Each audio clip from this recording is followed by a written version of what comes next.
ना बाटी कुकर और ना प्रेशर कुकर, बाटी बनाइए सिर्फ 10 मिनट में, वो भी अप्पम मेकर में। तो होटल जैसी ही दाल बाटी घर पे बनाने के लिए मैंने यहाँ पे 1 कटोरी मिक्स दाल, जिसमें मैंने मूंग की दोनों प्रकार की दाल, छिलके वाली और बगैर छिलके वाली, तुअर दाल, चना दाल, मसूर दाल और उड़द की दाल का यूज़ किया हुआ है, जिसको मैंने अच्छे से धो के आधे घंटे के लिए भिगो के रख दिया है। तो आधे घंटे के बाद अब दाल को मैं प्रेशर कुकर में ट्रांसफ़र करके उसमें 1/2 टीस्पून हल्दी और नमक ऐड करके 4 विसल आने तक प्रेशर कुक कर लूँगी।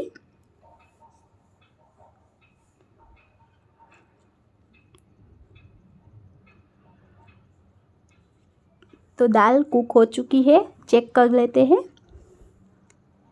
तो दाल यहाँ पे परफेक्टली कुक हो चुकी है। तो अब दाल को फ्राई करने के लिए मैंने एक बड़े से पैन में 2 टेबलस्पून ऑयल को गरम कर दिया था। अब उसमें मैं फाइनली चॉप्ड गार्लिक ऐड करूँगी। यहाँ पे मैंने 6 से 7 कली गार्लिक की यूज़ की है। अब उसमें मैं एक बड़ा सा तमालपत्र, एक सूखी लाल मिर्च ऐड करूँगी, साथ में 1 टीस्पून जीरा और आधा टीस्पून हींग ऐड करके उसको मैं मिक्स करके सेक लूँगी। गार्लिक जब लाइटली ब्राउन हो जाए तब तक हम उसको कुक करेंगे। अब उसमें मैं फाइनली चॉप्ड अनियन ऐड करके उसको मैं 30 सेकंड के लिए कुक कर लूँगी। यहाँ पे मैंने 2 मीडियम साइज़ की अनियन का यूज़ किया हुआ है। तो अब मैं उसमें 1 teaspoon ginger garlic paste add करके उसको भी 30 सेकंड के लिए सेक लूँगी। थोड़ा सा नमक ऐड कर दूँगी।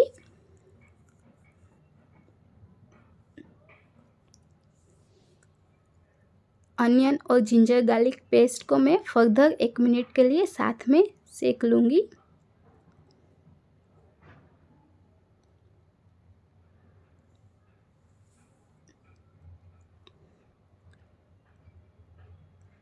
तो अब मैं उसमें फाइनली चॉप्ड टमाटर ऐड कर दूँगी और उसको भी 30 सेकंड के लिए सेक लूँगी। यहाँ पे मैंने एक बड़ी साइज़ का टमाटर का यूज़ किया हुआ है।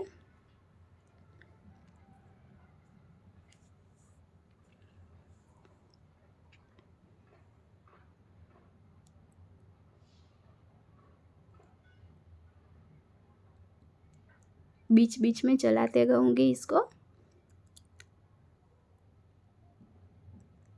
तो अब मैं उसमें 1 ग्रीन चिली ऐड करूँगी, जिसको मैंने लंबे पीसीस में कट किया हुआ है,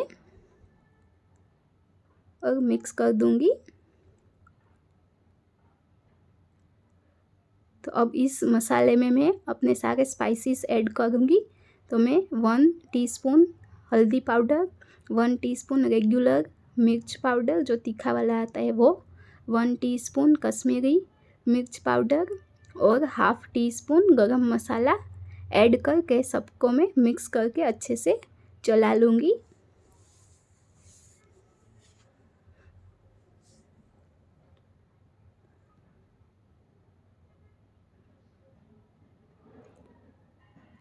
तो इस सारे मसाले को हमें तब तक कुक करना है जब तक कि अनियन और टमाटो सॉफ्ट नहीं हो जाते।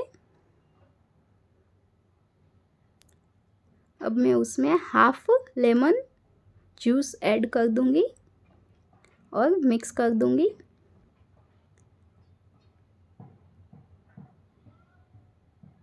एक टीस्पून कोरिएंडर पाउडर ऐड कर दूँगी।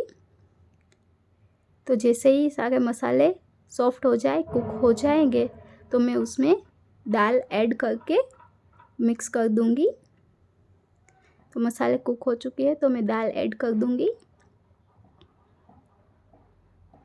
यहाँ पे जो मिक्स दाल मैंने यूज़ की हुई है वो बाज़ार में भी तैयार रेडीमेड पैकेट में मिलती है। तो घर पे अगर आप सारी दाल मिक्स करना नहीं चाहते तो रेडीमेड मिक्स दाल लेके उसका यूज़ कर सकते हैं। तो कुकर में जो थोड़ी सी दाल बची थी उसको मैं पानी के साथ मिक्स करके इसमें मिक्स कर दूँगी। और अब मैं दाल को 10 से 12 मिनट तक कुक होने दूँगी, बॉईल होने दूँगी। तो दाल बाटी की जो दाल होती है वो जनरली मीडियम थिक होती है, तो आप भी इस तरह की थिकनेस की दाल बनाइए। तो दाल को मैं 10 से 12 मिनट के लिए कुक होने दूंगी। तो हमारी दाल कुक हो चुकी है, मैं उसको एक बाउल में ट्रांसफ़र करके कोरिएंडर से गार्निश कर लूँगी। अब बाटी बनाने के लिए मैंने यहाँ पे 1 कटोरी गेहूं का मोटा वाला आटा जो भाकरी बनाने के लिए यूज़ करते हैं वो लिया हुआ है। साथ में 1 टेबलस्पून छोटा आटा गेहूं का वो ऐड किया है। अब उसमें मैं सॉल्ट ऐड करूँगी अकॉर्डिंग टू टेस्ट। साथ में थोड़ा सा जीरा, कच्चा जीरा वो ऐड करूँगी और 2 टेबलस्पून ऑयल ऐड कर दूँगी। अब उसमें मैं पिंच ऑफ बेकिंग सोडा, थोड़ा सा बेकिंग सोडा ऐड करके सबको मिक्स कर दूँगी।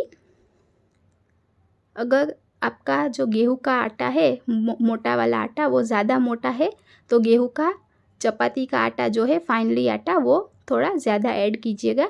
तो इस तरह से मैं अब एक मीडियम टाइट आटा गूंद लूँगी। तो आटे को मैं अब 10 मिनट के लिए रेस्ट पे रखूँगी। 10 मिनट के बाद अब मैं बाटी बनाना स्टार्ट करूँगी। तो इस तरह से मैं बाटी बनाऊँगी। यहाँ पे मैं बाटी अप्पम मेकर में बना रही हूँ, तो इसलिए मैं बाटी की साइज़ अप्पम मेकर के मोल्ड की जो साइज़ है उसी साइज़ की रखूँगी। तो इस तरह से चेक कर लूँगी। साथ में यहाँ पे मैं बाटी परफेक्ट गोल शेप में नहीं बना रही हूँ, थोड़ी सी दबी हुई पेटी शेप की बना रही हूँ ताकि बाटी जल्दी से कुक हो जाए। बहुत ही मोटी बाटी बनाएंगे तो बाटी बाहर से कुक हो जाएगी बट अंदर से कच्ची रहेगी। तो इसी शेप की बाटी आप बनाइए ताकि बाटी अंदर से भी अच्छे से कुक हो जाए। तो इस तरह से मैं बाटी बना के उसमें नाइफ़ की मदद से इस टाइप की कट कर दूंगी।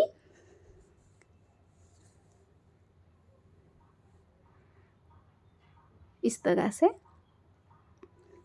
तो इस तरह से आप सारी बाटी बना लीजिए। तो इस तरह से बाटी बनाने से बाटी जल्दी से कुक हो जाती है और साथ में ज़्यादा क्वांटिटी में एक साथ में बनती है, क्योंकि अप्पम मेकर में जितने भी मोल्ड होंगे उतनी बाटी आप एक साथ में बना सकते हैं। तो यहाँ पे मैंने अप्पम मेकर को गरम करके घी से ग्रीस करके रखा हुआ है, तो उसमें मैं सारी बाटी रख दूँगी। तो यहाँ पे मेरे अप्पम मेकर में 12 मोल्ड है, तो एक साथ 12 बाटी तैयार हो जाएगी। तो आप देख सकते हैं कि बाटी की साइज़ और शेप मैंने किस तरह का रखा हुआ है, तो आप भी इसी टाइप से बनाइए। तो मैं अब बाटी को लो फ्लेम पे कुक होने दूंगी और बीच बीच में चेक करती रहूँगी। साथ में बाटी की पोजीशन भी चेंज करती रहूँगी, क्योंकि जहाँ पे गैस की फ्लेम डायरेक्ट होगी वहाँ पे बाटी जल्दी कुक होगी। तो आप पोजीशन भी चेंज करते रहिए। तो बाटी कुक हुई कि नहीं वो कैसे पता चलेगा? तो बाटी की सरफेस क्रैक होने लगेगी, मतलब कि बाटी आपकी कुक हो चुकी है। तो यहाँ पे मेरी बाटी कुक हो चुकी है, प्लेट में ट्रांसफ़र कर दूँगी। तो आप देख सकते हैं कि बाटी इजीली टूट रही है और अंदर से सॉफ्ट और बाहर से काफ़ी क्रंची बाटी तैयार है। तो आप दाल बाटी को लहसुन की चटनी के साथ सर्व कर सकते हैं। तो आप भी ज़रूर इस तरह से ट्राई कीजिए दाल बाटी।